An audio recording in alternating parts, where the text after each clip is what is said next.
The cream rises to the top. And the real GOAT rises to the top. Oh, I know. You wanted to see a video yesterday.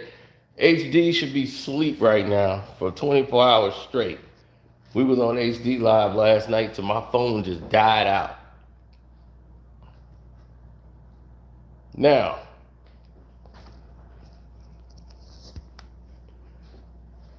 Dak Prescott and the Dallas Cowboys. Let's talk about them because they're the subject of conversation.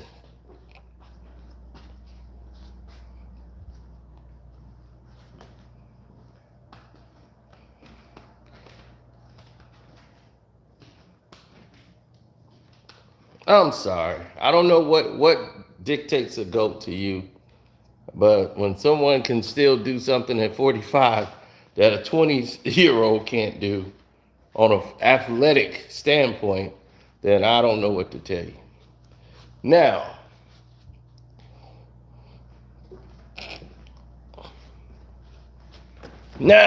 oh,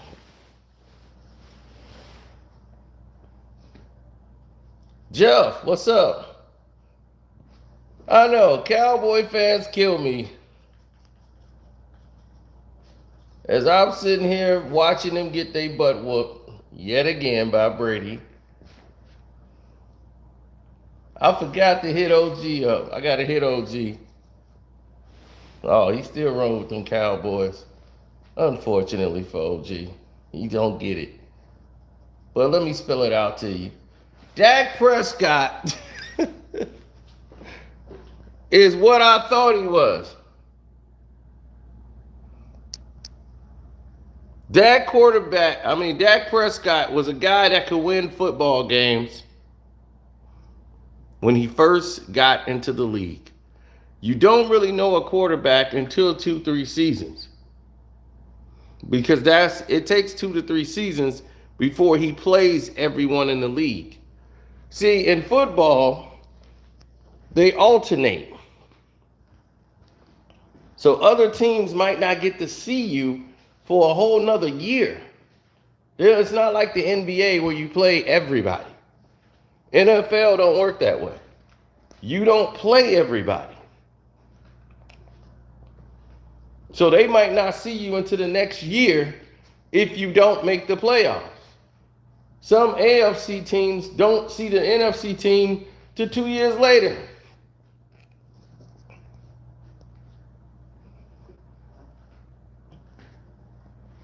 Now, everybody wants to talk about the hand injury. He had played, 3.5 quarters before that even happened. He was terrible before the injury.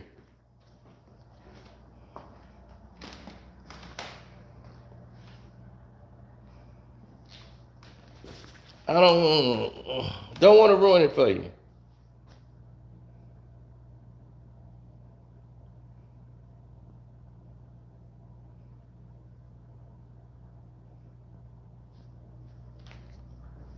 Yeah, because he came out of the game after the first time he got whacked. On the same drive, I saw the first time when Shaq Barrett went out to his hand, he was a half second off from making that ball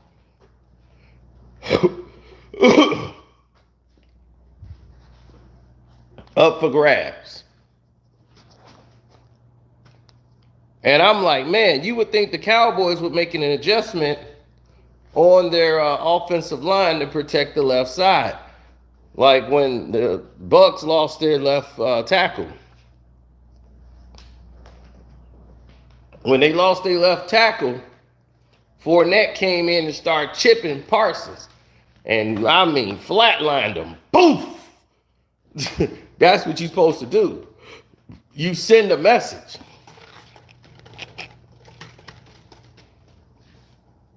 But what the Cowboys do is they ride the wave of we're America's team. We're America's team. We're the boys. It's 9/11. We're American team. Woo!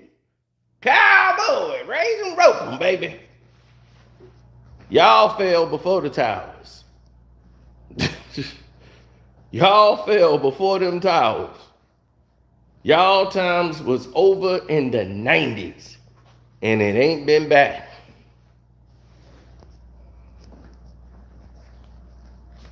Y'all be bringing up the Romo days. You didn't win with Romo. You held on to Romo way too long. He was a backup quarterback at best. Romo grew up about 20 minutes from here. 20 minutes from where I'm standing right now is the hometown of Tony Romo. And you know what they got a sign up saying? This is the hometown of Tony Romo. They are happy because that's the only thing exciting ever happened in that town besides the fact that they make chocolate over there. Now,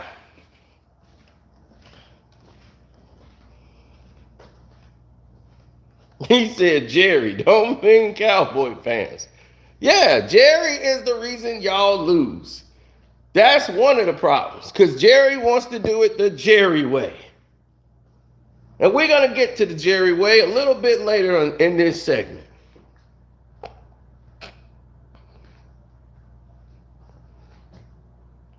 Oh, that's Cooper Rush. The Cooper Rush era has started. It has begun. And we're going to get to that. We jumping the gun. Let's stay right here because we've finna go into this. Oh, I love giving it to the Cowboys. I love taking money from all the Cowboy fans. Not that I need it, but it's just fun.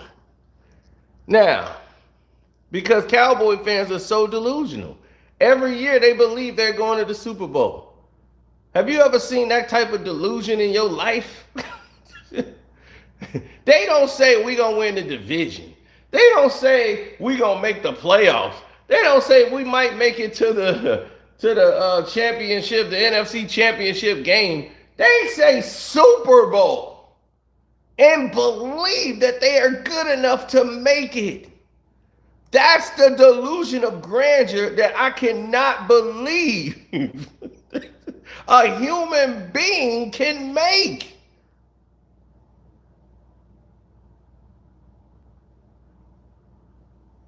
Do you realize the biggest mistake they ever made was getting rid of Jerry Johnson? Letting Jerry walk out that door.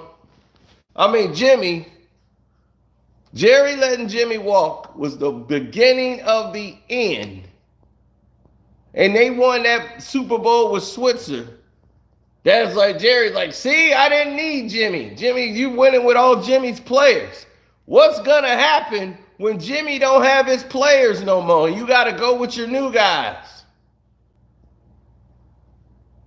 Jerry got to have control of the team. When he had Parcells there, Parcells would have had the defense on point, which he did if you'd have let him do it his way.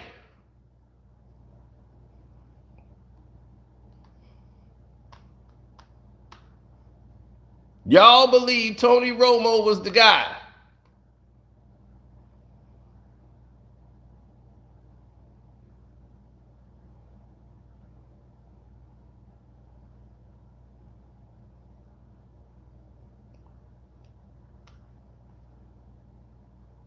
No, he's Jerry's buddy from Oklahoma. That's why he got the job. Jerry wants control. He don't want anybody getting his way. If you're a head coach and you're getting Jerry's way, you're gone. No one can question the way Jerry wants to run the team. They haven't had a general manager ever. And this is why they lose. Jerry now has put his son in that position. What do you think his son's going to do? Go against daddy? No. Shalom, big bro.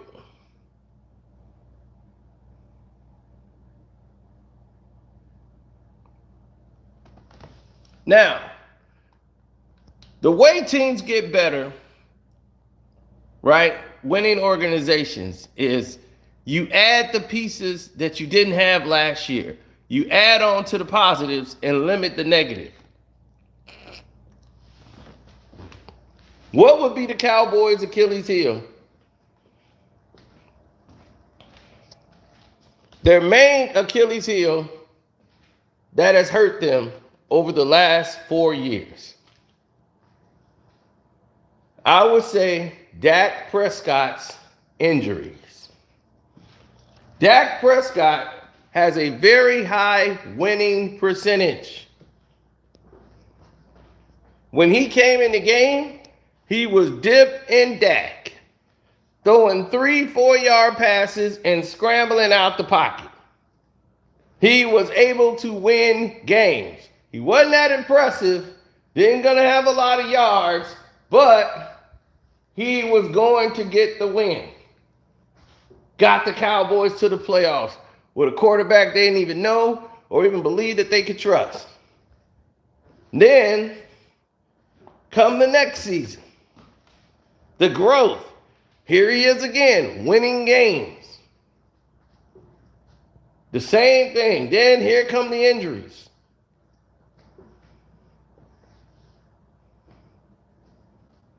Then you're playing other teams now who had never played before. You're playing good teams now. Your schedule changes. And now teams are scouting you. They know what throws you can make. They know what throws you can't make. They're going to make you believe something is open that isn't there. They're going to force you to run out of the pocket. Get on the move. Throw on the wrong side. Make you throw across the field. And what we saw was Dak Prescott couldn't complete crucial throws on third downs. If anybody was scouting a quarterback, these are the things you would look for in a quarterback. How was he doing on 3rd and 7s, 3rd and 11s, pressure situations where you need to make a big play or a big down or big completion? He was starting to come up short in a lot of those quarters in the first, I would say, first, second, and third quarters. In the first, second, and third quarters, the first 3 quarters of the game, basically,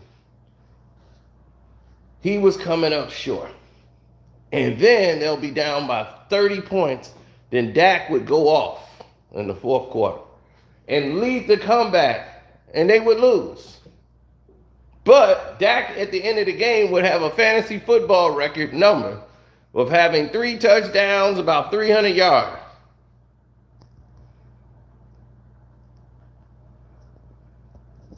Straight up and down. Thanks for the super chat, King Jeffrey.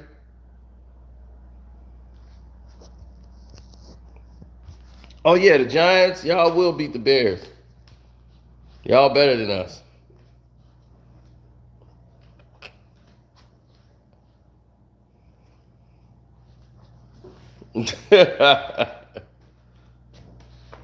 Kicking it with the killer. Dak dynamic is a huge problem. How do you allow someone to coach a player that beat out in the preseason? Jerry Jones. They said Jerry Jones did Dak no favors in hiring Kellen to be the offensive coordinator. You're right about that. That's another problem too, but that's going to be discussed in this when we get to the Jerry way. But right now, let's keep it on Dakota. So Dak was getting a lot of these points when the team was down. When the team was down and out, Dak would come right back and lead a charge. Boom, boom, boom. Light up fantasy football. Cowboys be down by 4 touchdowns, and Dak could cut it to a 1-possession game in the 4th quarter. He was doing all those wonderful things. Y'all remember that? Anybody who had Dak Prescott in fantasy football was living it up. But they were losing.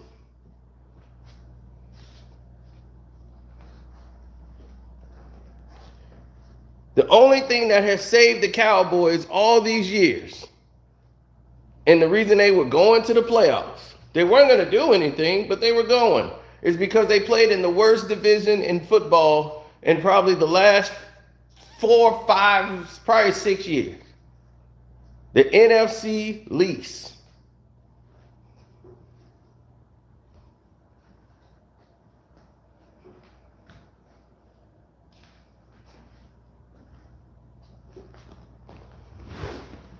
The NFC least.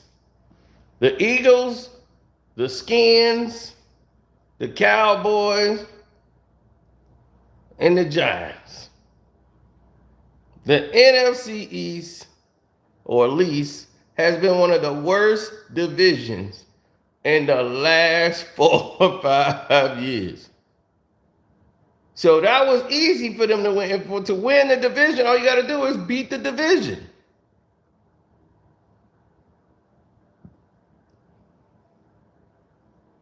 Everybody in that Patriots division, the Jets, all of them would dog walk the doggone NFC least.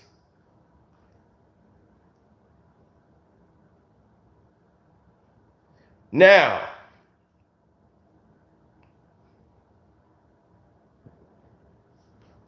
you would think, and that division used to be the cream of the crop for football, period. In all the divisions, that used to be the toughest one.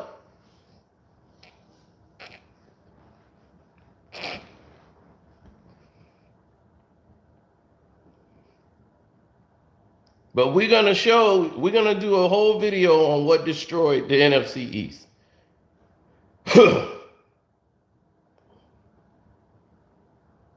Dak has an injury to his ankle that was horrific to see. Ended his season. He bounced back and was the statistical quarterback who could come out and, have a productive season, and he was able to make it. He made some throws, but he wasn't the same Dak Prescott. He wasn't really rolling out of the pocket anymore and taking off and getting yards. Last night, I don't think he ran the ball at all. They wanted Dak to be more of a pocket passer than the mobile quarterback he was that got him his success. Yesterday was the first game of the season, but in the Cowboys preseason games, they didn't look good, the Cowboys offense. CeeDee Lamb has showed me exactly what he is. He's a guy who's all flash, no substance. Meaning he's all hype. He can only catch the ball if he's open. He has a problem with catching in traffic. And that's not good for a wide receiver. That's not a superstar in this league. And I saw that from him last season, and he has a lot of drops. I saw it from him again in preseason. He get alligator arm and start dropping. Because when you care about IG posts more than running the post, then, you got a problem.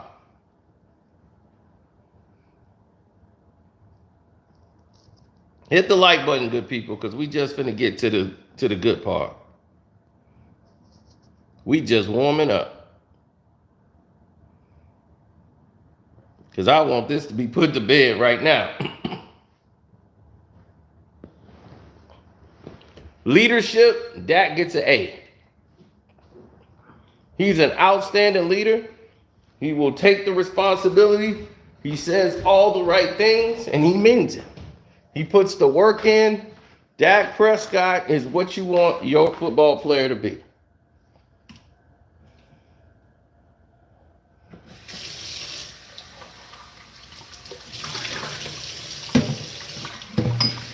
But here's what has happened to Dak Prescott. The injuries have taken their toll psychologically, and he's making business decisions. He's like, I'm not going to take off. Because if I take off right now, there's a chance I might get leveled. And when they put the wrong personnel around you because they want to be cheap, and you got people that really don't know football making decisions, there you go. This is your Dallas Cowboys.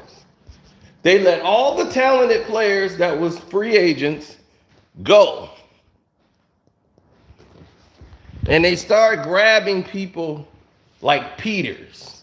Peters is 40 years old. What the hell are you grabbing Peters for? Oh, he played great for the Bears last year.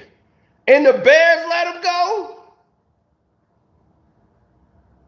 What is he going to do for you? Then you got Moore, right? As your offensive coordinator. This is what kills me about the Dallas Cowboys. It's the fans.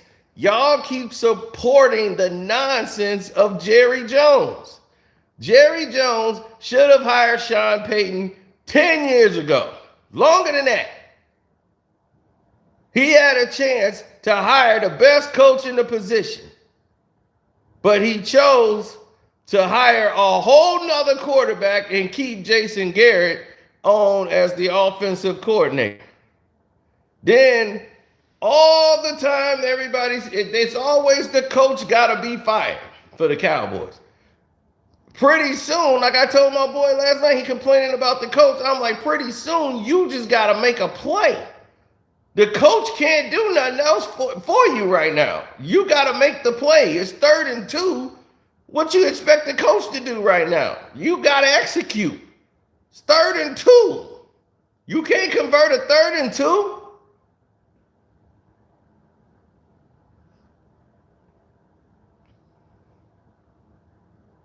Right. What's his name? Kellen Moore, he's an idiot. He's trying to get cute and creative, and like, I want to show them I know a whole plethora of plays. It's like, dog, look, run the football. Keep it simple. Your offensive line was actually doing well. Zeke was actually doing well.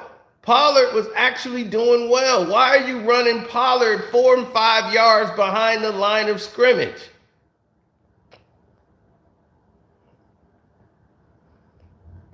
Running verticals. And it's like, dude, what are you tricking and fooling yourself? Tampa ain't going. This is like one of the best defenses and 2 of the best linebackers in the NFL. They're not going for that. They know a tail. See, I'm watching the play and I'm watching the receivers. These receivers are young. They don't even know they're giving away the play. The way their hands move, the way their feet move, the way their eyes look, that tells the linebackers exactly what's about to go down. If your receivers don't sell it, it won't work. This is why Randy Moss is the greatest receiver and one of my favorite players in NBA history. Behind Tom Brady, I got Randy Moss. Is my favorite players. Here is why. Hey, what's up, Sister T? Here is why Randy Moss isn't really considered as great of a talent as he was naturally in the knowledge of the game. He could not sell. He would let the defense know when it was going to be a run. Because when he would have to be to fake like he's going to take off and go 80, he couldn't sell it. He was uninterested. Whenever Randy is uninterested in the route, they're selling them that they're finna run the ball. Part of the job of being a receiver is being a good deceptionist, an actor. You got to sell the play. Randy, when they knew Randy was going to get the ball, Randy be motivated, the hands are twitching, the fingers are moving, he's on the line, he's ready to go. They know Randy about to get the ball. And this is how good defenses knew what was transpiring out there.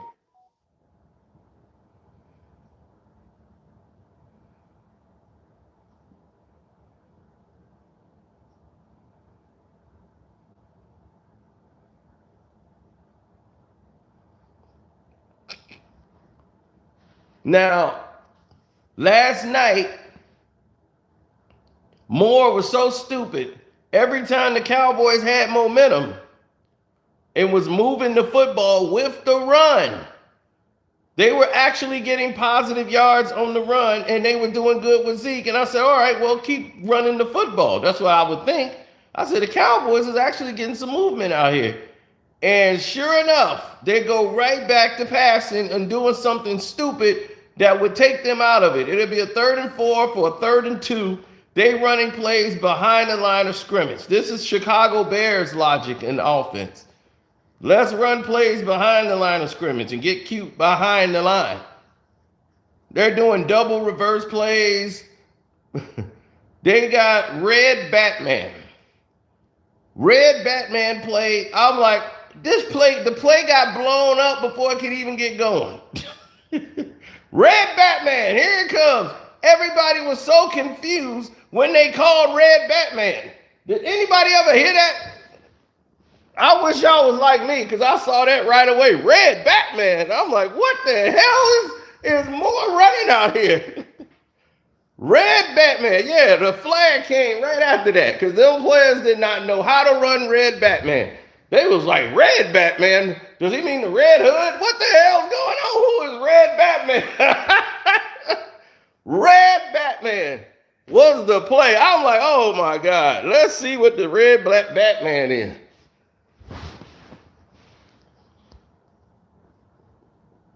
I was like, oh my God. Let's see it.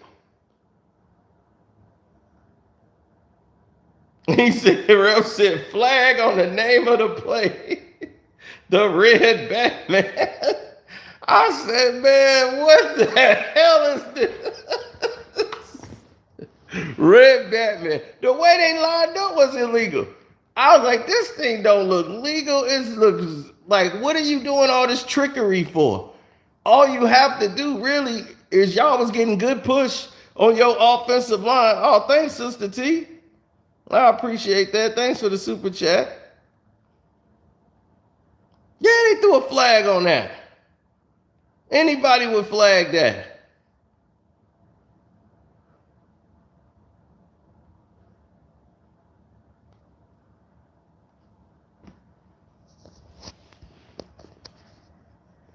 He said Dak was ready too, to run Red Batman.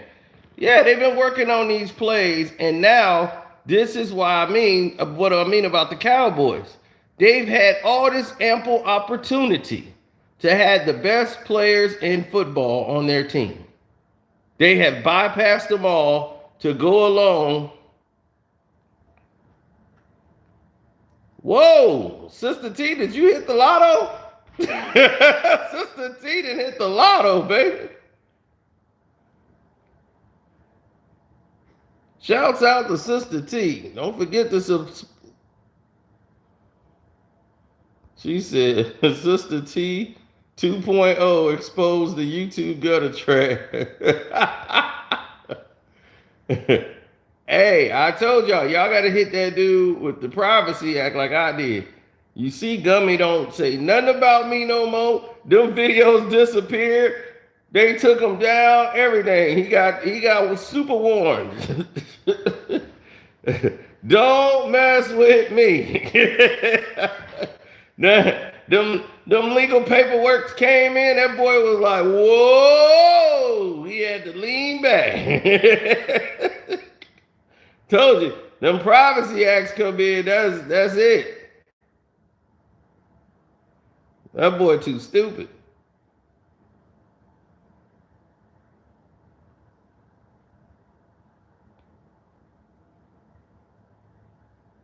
Yeah, go. I hit them all one at a time. Pop, pop, pop. And it take about 48 hours, and next thing you know, that boy be disappearing.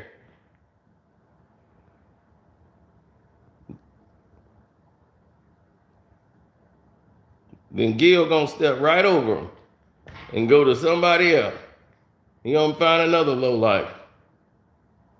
All the lowlives stick together. But no, the Cowboys, back to them, They didn't sit over there and get a backup. Why wouldn't you get a backup when that's all you needed? The way Dak left the field and ran off the field yesterday, Cowboy fans looked like he quit on the team in the fourth quarter. He wanted out. Dak quit. But no, the Cowboys quit. They don't have a backup quarterback on the team that could start or have any starting experience in the NFL. Now you got Cooper Rush, who many thought would never see a light of day or a snap in the NFL this season. Now he's your starting quarterback. Dak Prescott is out 6 to 8 weeks and have to have surgery on his thumb, on his throwing hand.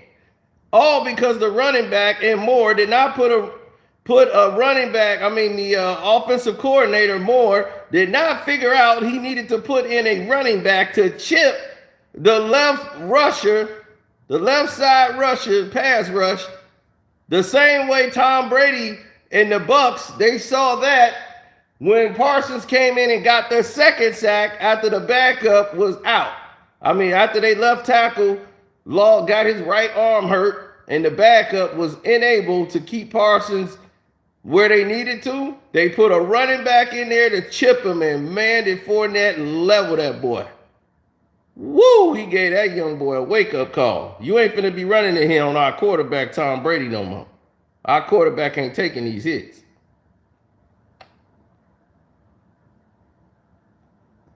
So, once he got hit, it changed the whole game.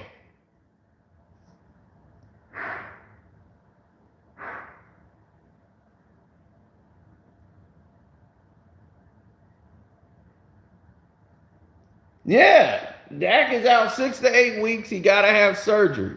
So he won't be back for 9 weeks. I posted the Cowboys was eliminated about a month ago, and I said, whoa, is this too soon? That was about a month ago I posted that. Because I already know they finna be eliminated. Once again, it's too soon. Now it's time for the Cooper Rush era. And you know what they're gonna say? All we gotta do is win the division. We can make it. The Eagles they ain't gonna we could win a couple of these games. It's cowboy logic. Y'all don't have receivers. Your receiving core is horrible. A special teams guy was your number one receiver yesterday. He was special teams. You paid all this money to CD Lamb. Hey, I like the way he took that phone away from his baby mama too, or his girl, when he got drafted. That's when everybody thought he was gonna be a star.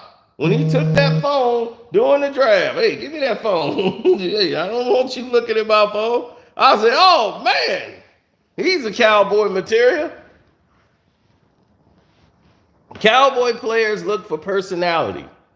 If you got personality, something they can sell and market, that's who they want on the team.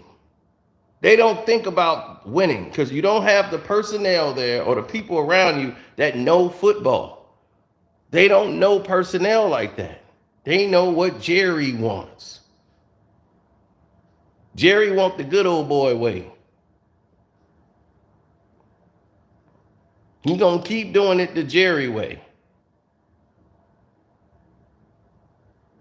And the Jerry way has been ruining the Dallas Cowboys for over 25 years. They have had the most money in the NFL and the least production of any team I could ever think of and imagine in history.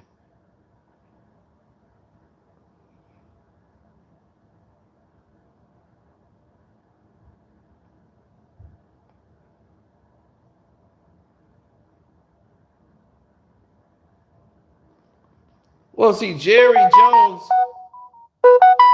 unlike most of the owners, Jerry Jones grew up broke. Basically, he wasn't rich at all. Jerry Jones was broke. He's a self-made billionaire.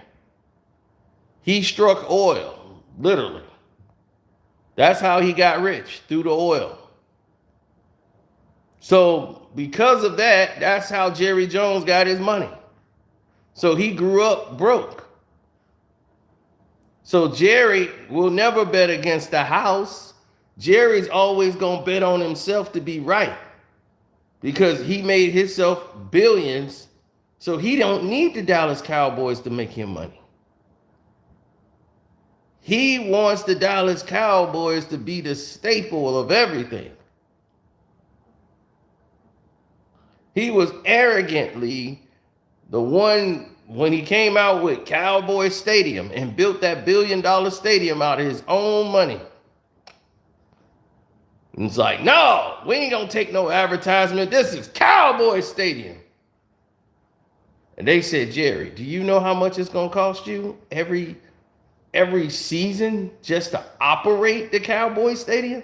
Are you sure you want to pay for that? Jerry was paying, and the Cowboys was looking bad. Know what Jerry did? Welcome to Gillette Stadium.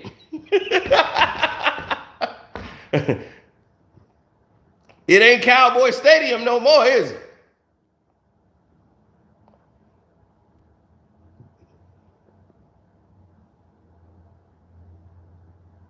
That name is removed.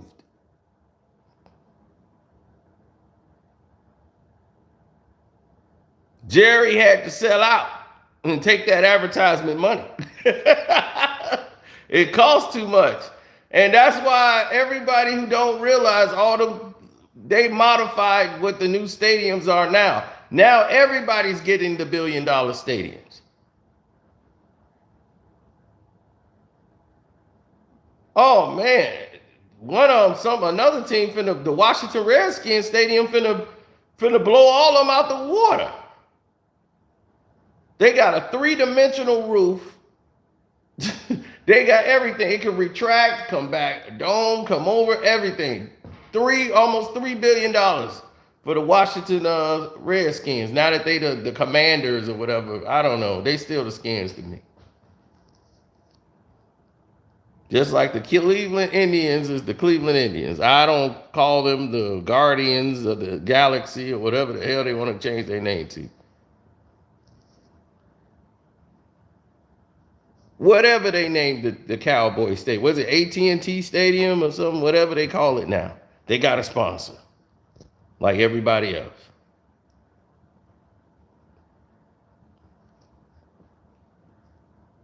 Except, see, the Bears are the only one really still left. Bears and the Packers. Bears got Soldiers Field. And you see what's happening there. New people are coming in. New people ain't thinking, like, what is this stupidity about this history? Y'all want to hold on to relics? Do you know we got to get money? We're the #1 marketing team to football. Merchandise, everything. They still selling stuff from '85. So are you telling me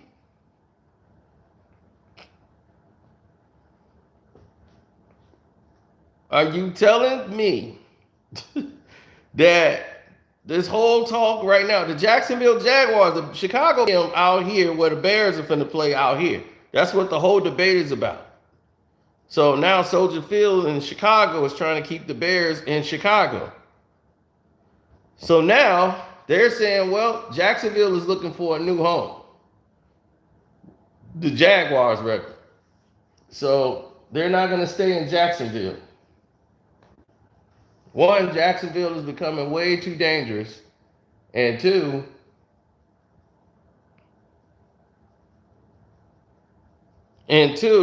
out here, like in Rolling Meadows, Schaumburg, they're building a major stadium out there. And that's going to bring a lot of traffic out this way. A lot of people from the city are going to be coming out here now to go to the games. So everybody's property value is going to go up by 3 times the amount.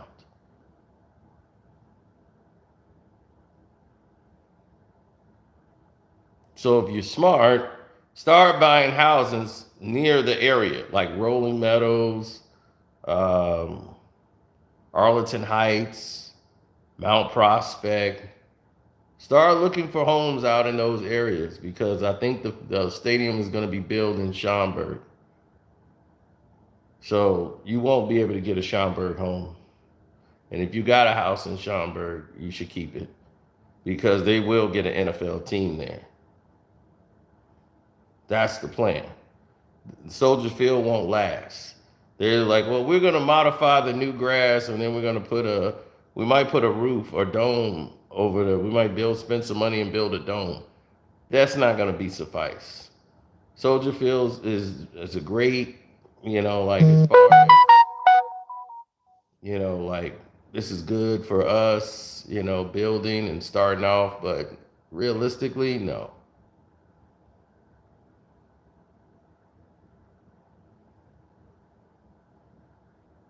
Yeah, I've been up to the top floor, um, to get VIP to the Bears game. I've been in there, man, where it's free food, free drinks all day long. You sit in the booth, you can go out, sit in your seat, go back in and watch the game on the screen. You got a bar, you got people that bringing in the food, they cater to you. Yeah, I've been there. I've been in the executive booths. So yeah, it's fun watching a game like that. I don't need to be close to the field. I can sit all the way up in the booth and be happy in the VIP booth.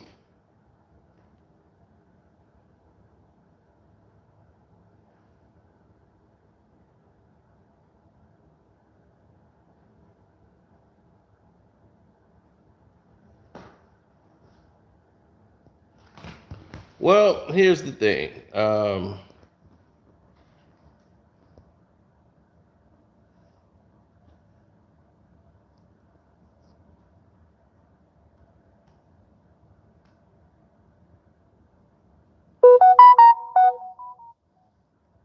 Oh, we still them boys. Oh, we still them boys. Yeah, they ain't the men yet. I tell you that. So now it's time. I'm gonna see who finna pick up Cooper Rush. I should probably pick him up because my backup ain't even playing yet. So let me pick up Cooper Rush.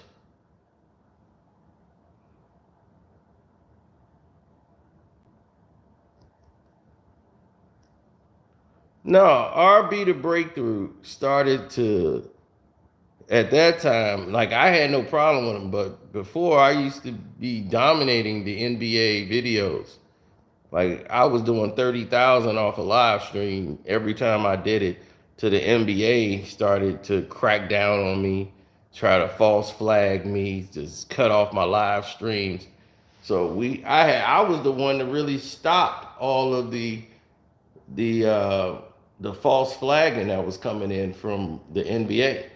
They was cutting off people's live streams by lying and sending a fake violation of the laws and the rules, and I'm like, this is false. And you fight it, and it's gonna take 24 hours before somebody review it. By then, the live stream is over, but you can't even go live again. And they just did it off a lie. So they came up with a rule saying you can't do that. Like if you do that more than twice, then you can't do that to that person no more. So they came up with that rule based on that there, because I'm quite sure I wasn't the only one, but I was the one to fight that and say, hey, y'all got a problem here. This person can't do it. So they have so many different channels. They got NBA Broadband 1, NBA Broadband 2, 3, 4. They was coming with all these different, so each one can do that anytime they felt like it. And what was happening is I was getting more streams than their NBA. When they signed a deal with the NBA, YouTube did, that eliminated a lot of the YouTube channels. Like some people, their content was exclusively NBA clips. Their whole channel was taken down. It was crazy when that happened for a lot of them. I didn't put all my eggs in one basket like they did, but I wasn't. They were showing content like that. I wasn't. I was like, no, I'll just show me, and we'll just go through the whole game. And I used to do the breakdowns of the game. And if my stream was doing as popular as their videos, the neighbor streaming, I was taking away from their streaming hits, from them actually streaming the game. So they wouldn't sabotage my live stream, knock me down. And then I got like 2,000 people watching the chat. They can't have that. Not when they want people to be watching their YouTube stream of the game.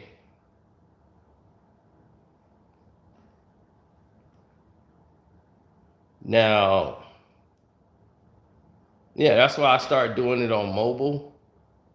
And then, because on mobile, they'll knock it down, but you can pull it back up. But then it became even more insane when they started the false flagging.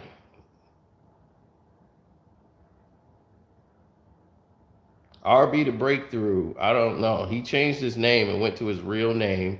He cut a deal with them. He got mad because he was bragging, thought he was somebody when he was started getting more hits than me. But I'm like, dog, you were on all my NBA videos in the comment section. Hating, throwing hating questions in there, trying to blow up and get some publicity for yourself when you was coming up. And I was like, dog, they sabotaged me. The NBA did. And then you start getting popular off your videos and you start thinking it was just you. Then they did it to him. Then he started crying about it. I was like, see? But no, he gonna do the truth behind. He gonna try to do the truth behind like I was doing and try to. I'm like, dude, don't start playing with me. Don't start doing that. Because man, you gonna have some problems.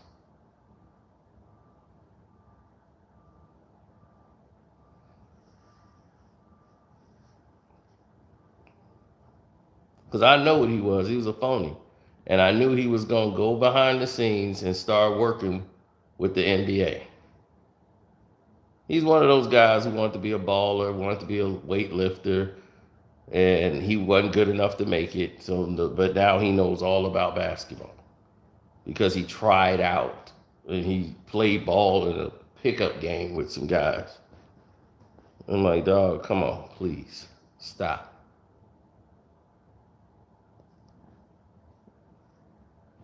You see, what they do is they sell out to a company and they no longer own their channel, they no longer own their name.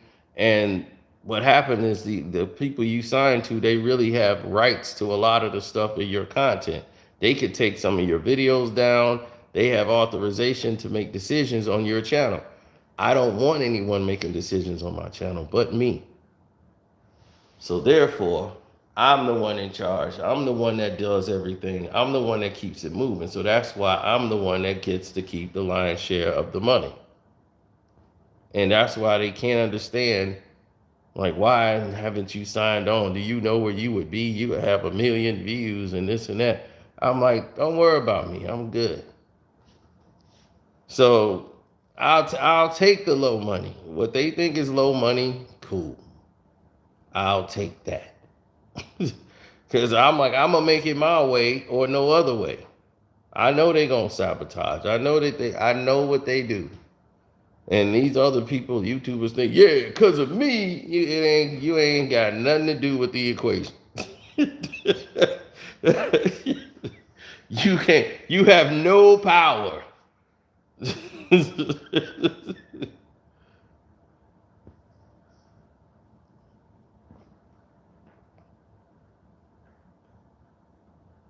Reggie Wright said I was a groupie. Groupie of who? That's what I'm saying. I don't listen to that dude. That dude keep mentioning me, and then he praised me. That he's the most double talking SOB in the game. The dude praised me 1 minute and be like, nah, you be having some stuff right. You do your own work. You've been watching me. You've been listening to me. You've been listening to us and doing this and that. Then right after that, we'll say something stupid. I'm like, dude, I was in the chat. He was doing a live stream. I'm listening to him say, man, he was lying about this.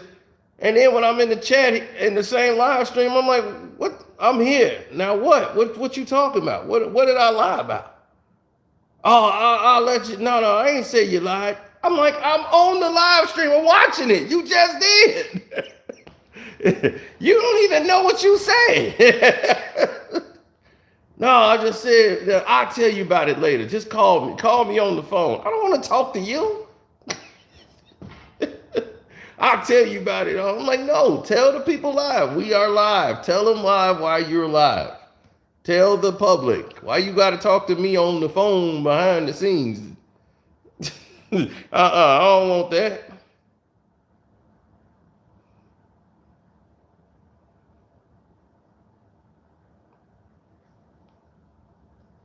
Because he's a dirty cop. I don't want to talk to a dirty cop. Why do I want to conversate with a dirty cop? How is that going to help you?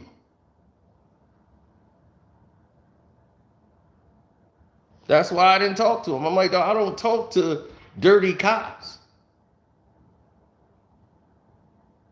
He mad over my video that said Tupac never liked him. Tupac never liked you. What do you want? You name your whole video thing bomb first after Tupac. You just trying to do what you do. You trying to hustle off Tupac's name. That's what Reggie's doing.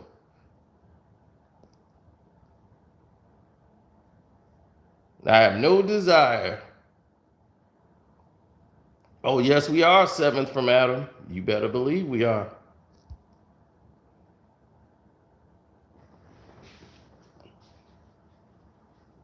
But now let's get to the Jerry way. We kind of stepped on it right away, but let's start it. The Jerry way came when he got the Cowboys. He had to fire the first and only coach, and Tom Landry.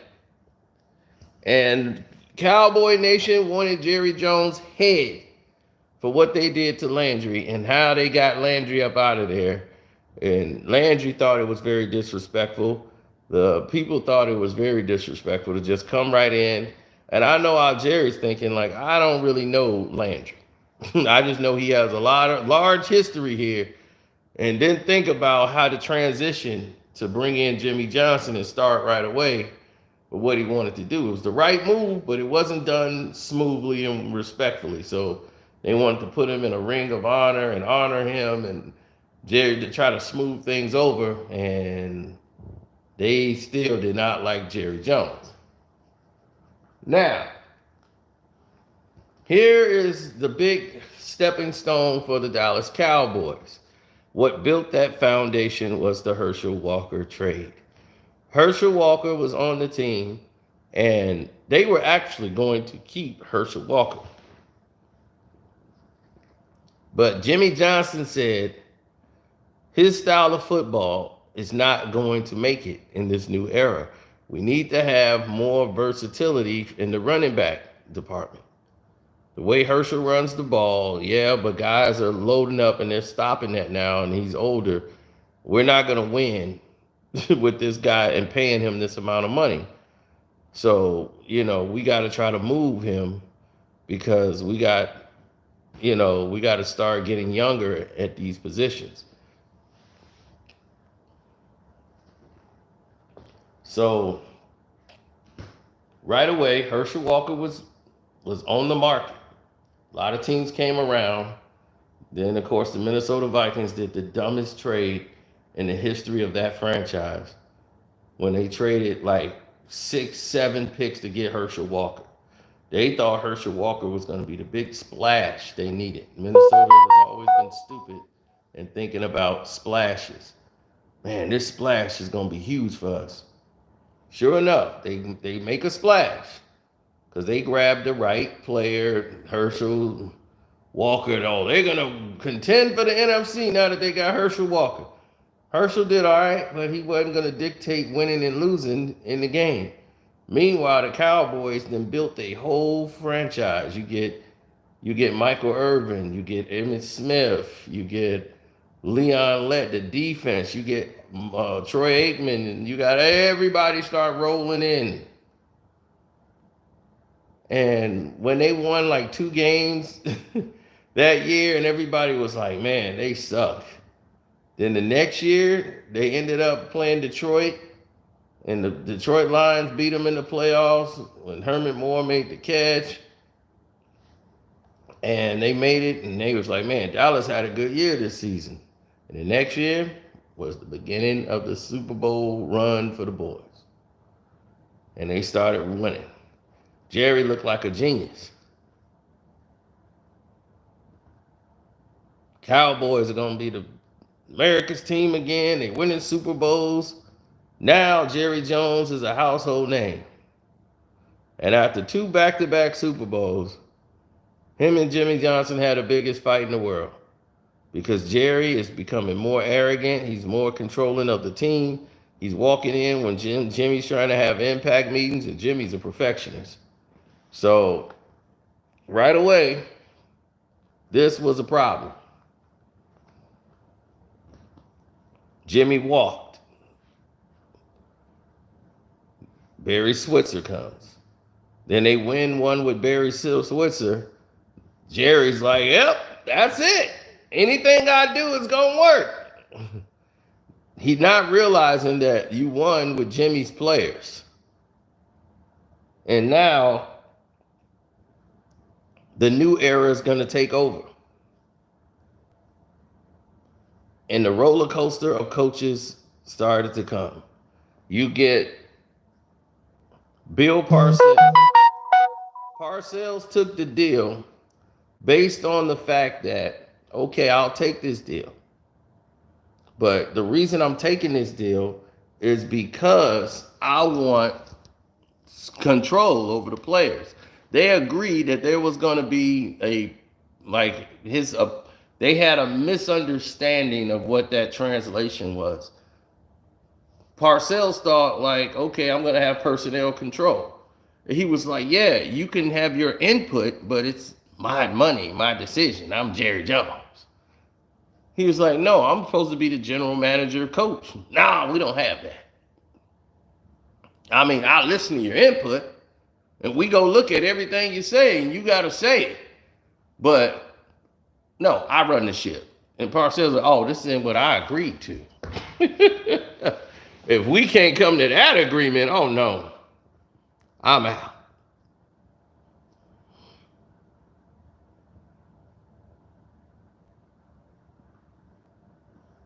So this led to the destruction of the Dallas Cowboys. Sean Payton, who they had, who was awesome, because Sean Payton came up under Bill Parcells' system. Jason Garrett was there. They understand football. Garrett, not so much. He got a lot of credit he didn't deserve. Sean Payton was the guy.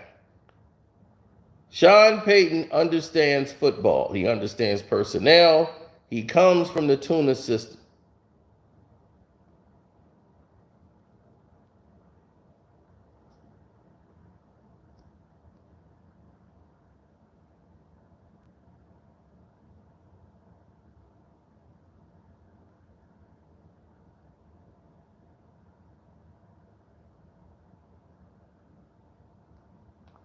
Oh, absolutely. You got to look at the layout of what Sean Payton was doing, and defensively and offensively, he was one of the best minds in the game as far as knowing what the Cowboys needed to do, and the job was his. Tuna was like, "Look, I'm stepping out. You might as well give it to Sean Payton." Jerry don't like to be told what to do.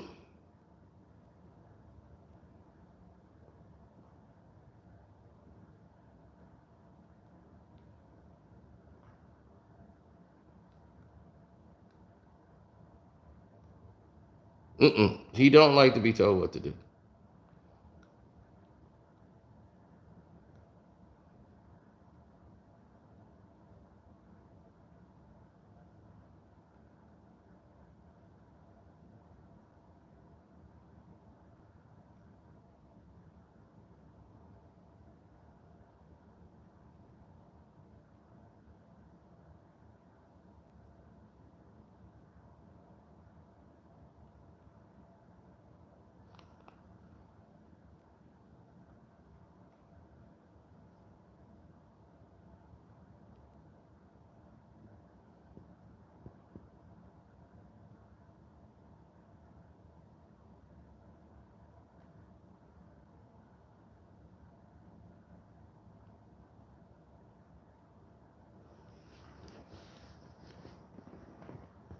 Yeah, it was Landry was 66 to 88.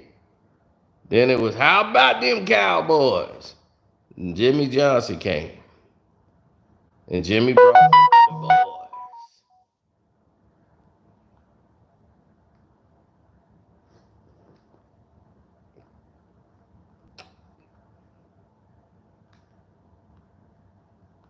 If Jimmy would have stayed there, the Cowboys would have probably won probably 7 Super Bowls.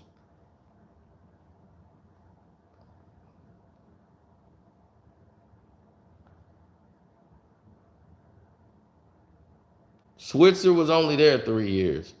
He was not going to sit there and take that from Jimmy no longer. He was like, I got a Super Bowl. That's what I wanted to do. I finally won. I'm happy. I'm going to go on off into the sunset. And from then, y'all had Chan Galley, who came in for a half a season while y'all was trying to wait and negotiate to get a coach. So you wasted the whole 98-99 season. This is where Jerry, the Jerry way, has cost you. Jerry brought in another one of his homeboys with Campo. Dave Campo came in for 2 seasons. You wasted 2000 all the way to 2022. You guys, that was probably the worst era in the history of the Cowboys. It was during that time. Still trying to find that coach. Jerry was doing it the Jerry way. Then that's when Parcells came. When they got Tuna for 3 years, they had Tuna. And Tuna wasn't going to take it when he was like being told who and what he can have on the field. So when you have that happening, you're already screwing yourself up and heading for disaster.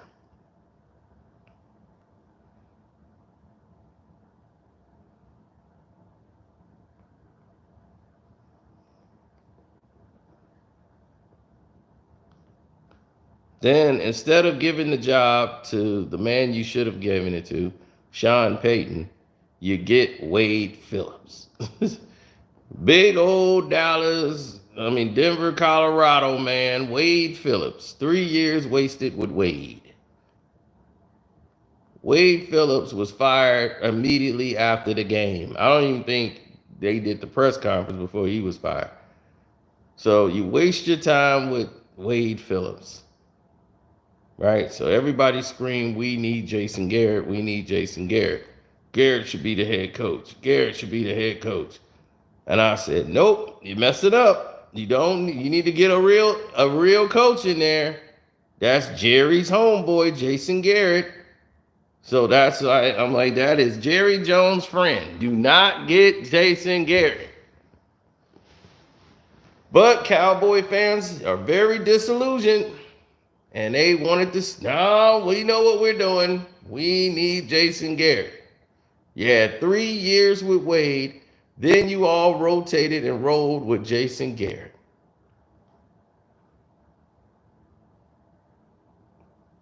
You got your wish. He was your Cowboys head coach. He was the former quarterback playing for the Dallas Cowboys. Jerry Jones' buddy. Jason Garrett. You had Garrett for 9 years.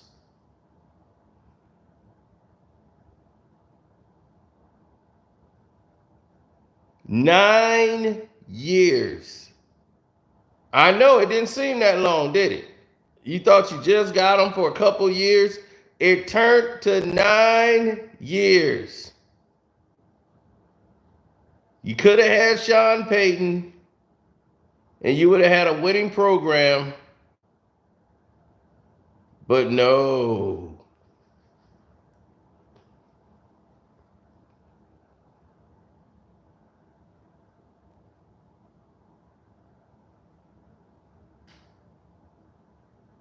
Nine years of Jason Garrett. And during the hiring process to replace Jason Garrett, the Cowboys was trying to ensure Jason Garrett got another coaching job. They got him the head coaching job for the New York Giants in their division.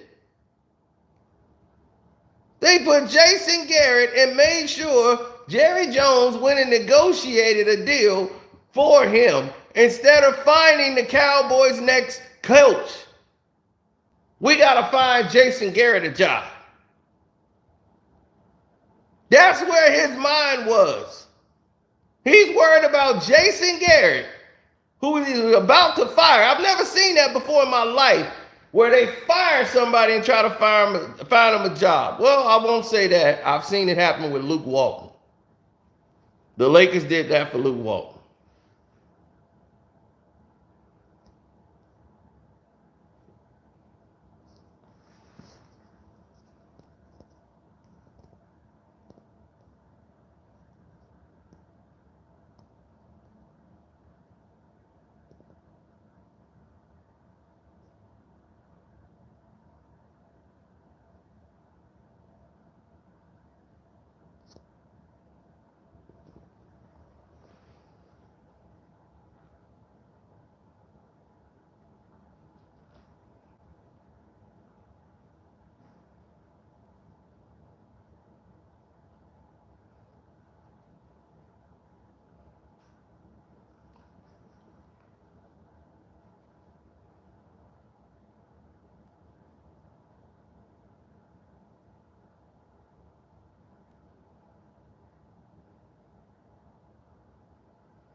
No, because see, the Cowboys are about personalities. So when you get a personality up there, right, that's what builds the character. You get a player like Michael Irvin and start putting him on first take. Michael Irvin, the playmaker, was not an all breakout, like, man, he was a physical receiver. They don't even allow Michael Irvin type anymore. But Cowboy fans are so delusional because they stuck on the personality of Michael Irvin to the point where you can't see your team is bad. See, you got these idiots. Look, he in a pool of sweat like a doggone pastor in the pulpit. Mike is a personality.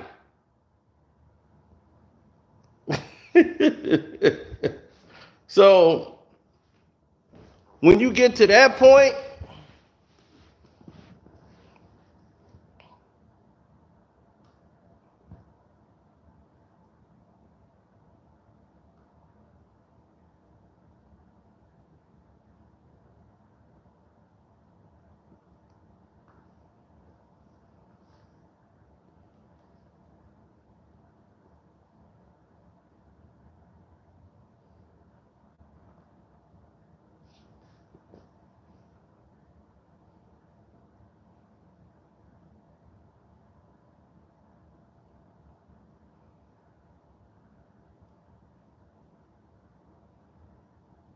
oh, Mike McCarthy, oh, he's totally with the Jerry way. Mike McCarthy, is he a good coach?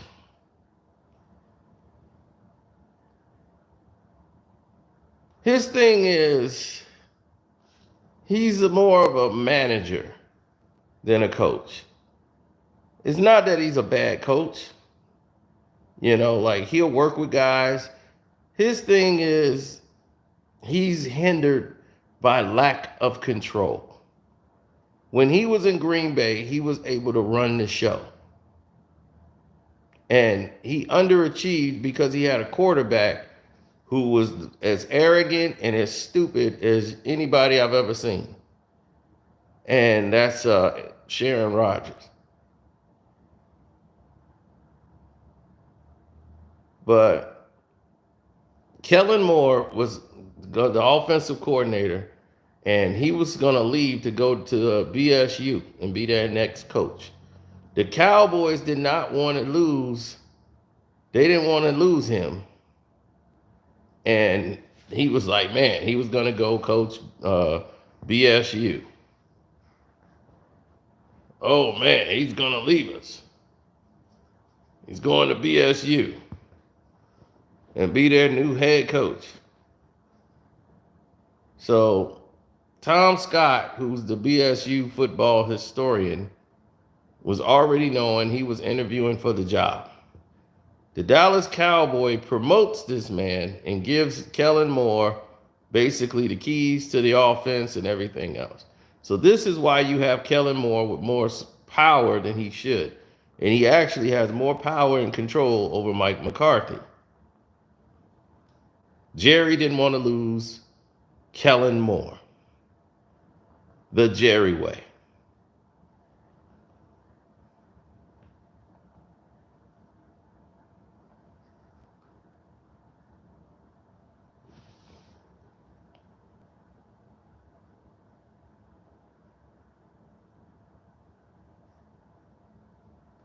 Well, Jerry Jones wanted to hire Urban Meyer. Urban Meyer was the guy he wanted from Ohio State.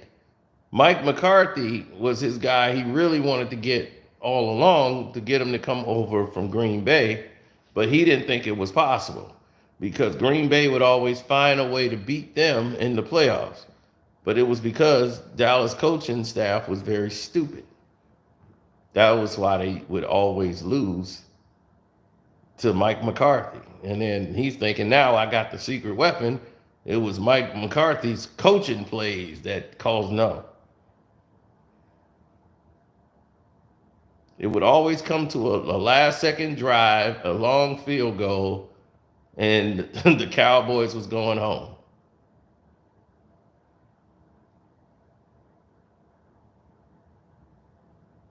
See, the Jerry way hinders you from where you should be.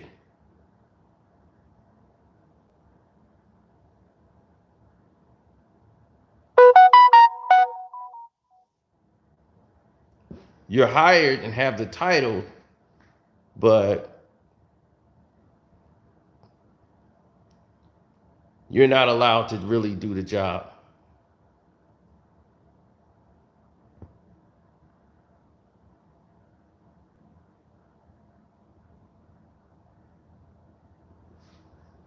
Mark Colombo, Paul Alexander was fired about 3 years ago as their offensive line coach.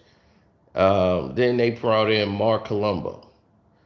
And Mark Colombo, to me, is a terrible offensive line coach. I'm sorry, he's not. He is terrible for the Dallas Cowboys. They brought in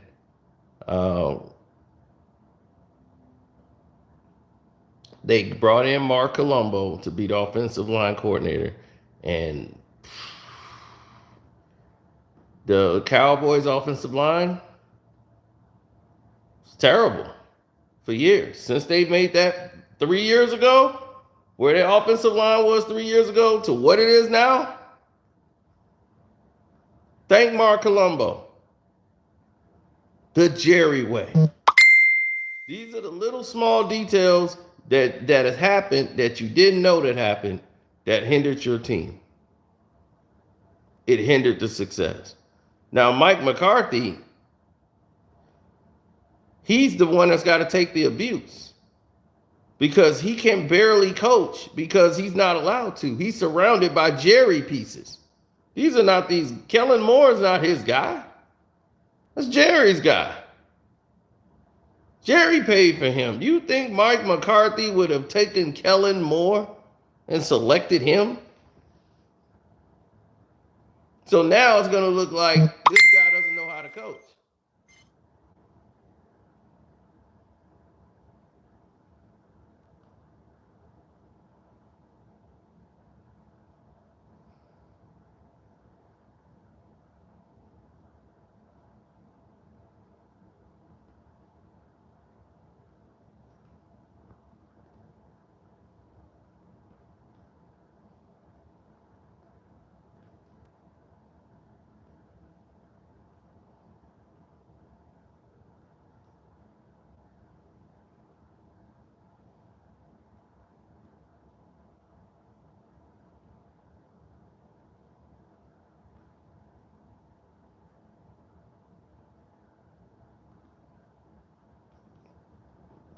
Yeah, they didn't get Randy Moss when they should have had Randy Moss.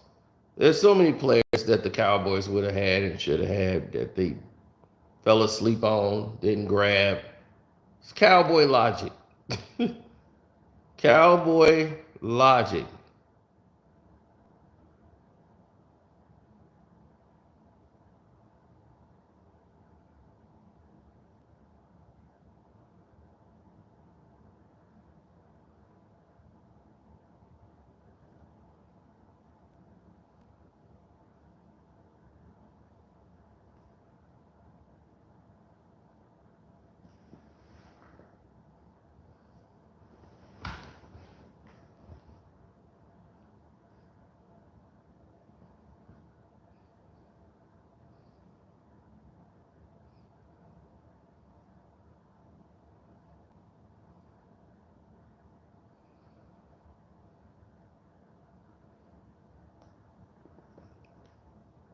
The best defense I've ever seen was the '85 Bears. We destroyed the Cowboys. Cowboys was nothing back then. Do you know what the '85 Bears defense looked like? This is how it was for the poor Cowboys. Soon as you say hike, you didn't have a prayer. It was just the personnel. Look at this. Everybody's back there. Hike.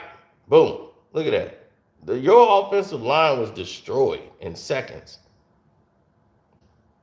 You had no. Look at this. Everybody's coming. Look at that. Have you ever seen something like this in football? Oh, they got a pass off. Boop. No, you don't. Tip. Tip it up.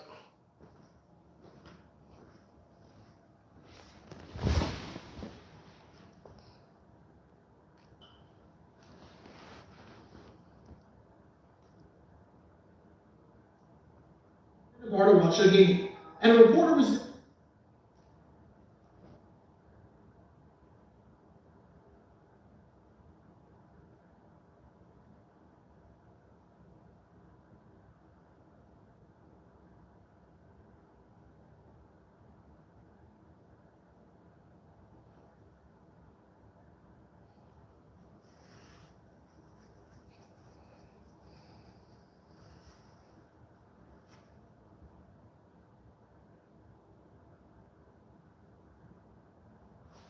Oh, all the time, man. All the time.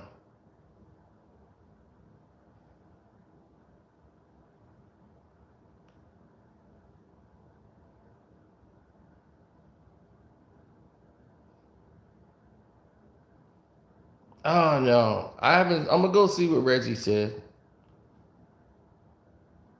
Let's go see what Reggie, the con artist, had to say. But other than that, we're done for now. But the Cowboys, so are the Cowboys. And get ready for that Tampa Super Bowl, baby. So don't forget, shouts out to at Kwame Brown Bus Life. Subscribe to them, Sister T. Welcome to HDTV. Seattle Seahawks, was it Seattle Seahawks? Jose Rodriguez. Shouts out to Ticket TV and everybody out there, man. Anybody I forgot, sorry, apologize. Deuces.